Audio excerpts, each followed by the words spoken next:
PIFI जिंदाबाद PIFI जिंदाबाद ব্যবস্থা করো শিল্প উদ্যোগ কলকারখানা স্থাপনের মধ্য দিয়ে সকল যুবক কাম দিয়ার ব্যবস্থা করো আমি ভারতের গণতান্ত্রিক যুব ফেডারেশনের অসম রাজ্যিক কমিটি আজিৰ দিনটোত আমি অসমৰ প্ৰতিখন জিলাত নিযুক্তি বিষয়ৰ বিভিন্ন প্ৰসংগ লৈ আৰু স্মাৰ্ট মিটাৰৰ বিৰুদ্ধে মহিলা আৰু ছাত্ৰীৰ ওপৰত নিৰ্যাতন ধৰ্ষণৰ বিৰুদ্ধে মদ জুৱা ড্ৰাগছৰ অবাধ প্ৰচলন বন্ধ কৰাৰ দাবীত আমি ভাৰতৰ গণতান্ত্ৰিক যুৱ ফেডাৰেশনে আন্দোলন সংগঠিত কৰিছোঁ।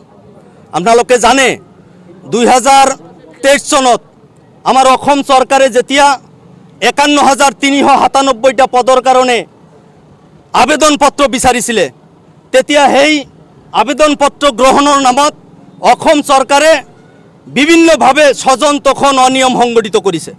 আপোনালোকে জানে যে মুখ্যমন্ত্ৰীৰ নিজা সমষ্টি জালুকবাৰীৰ সমষ্টিৰ মানুহ হলে 56-57 বছৰীয়া মানুহ নিযুক্তি পায়, কিন্তু অসমৰ অন্য বিধানসভা সমষ্টিৰ মানুহ হলে নাপায়।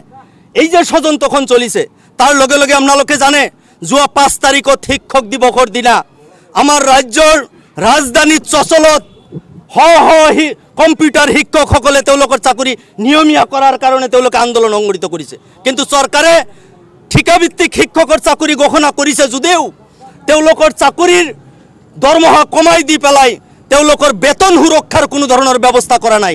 তাৰ লগে লগে আজি কন্ট্ৰেকচুৱেল যিবিলাক শিক্ষক কৰ্মচাৰী আছে, আজি পঞ্চায়তকে কওক, পৌৰসভাই কওক, অন্যান্য বিভাগতে কওক, যিবিলাক কৰ্মচাৰী আছে, স্বাস্থ্য বিভাগ কওক, এই কোনো বিভাগৰ ঠিকাভিত্তিক কৰ্মচাৰীৰ চাকৰি নিয়মীয়া কৰাৰ কাৰণে কোন চৰকাৰে ব্যৱস্থা কৰা নাই। তাৰ কাৰণে আমি ডিআইভাই ৰাজ্যজোৰা আন্দোলনৰ অংশ হিচাপে আজি বৰপেটাতো আমাৰ বৰপেটা জিলাৰ মাননীয় জিলা আয়ুক্তৰ জৰিয়তে অসমৰ মাননীয় মুখ্যমন্ত্ৰীলৈ স্মাৰক পত্ৰ দিব বিচাৰিছোঁ। আৰু তাৰ লগে লগে আপোনালোকে জানে কিছুদিন আগৰে পৰাই অসমত স্মাৰ্ট মিটাৰৰ প্ৰচলন হৈছে।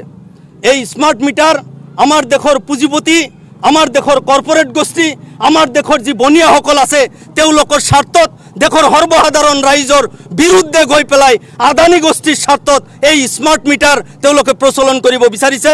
আমি ভাৰতৰ গণতান্ত্ৰিক যুৱ ফেডাৰেশনে অসম চৰকাৰক আহ্বান জনাইছোঁ আজিৰ এই কাৰ্যসূচীৰ জৰিয়তে আপোনালোকে অনতি পলমে এই স্মাৰ্ট মিটাৰ বন্ধ কৰক, অন্যথায় অসমৰ যুৱ সমাজে, অসমৰ সৰ্বসাধাৰণ ৰাইজে এই স্মাৰ্ট মিটাৰৰ বিৰুদ্ধে গণতান্ত্ৰিকভাৱে তীব্ৰভাৱে আন্দোলন সংগ্ৰাম গঢ়ি তুলিব।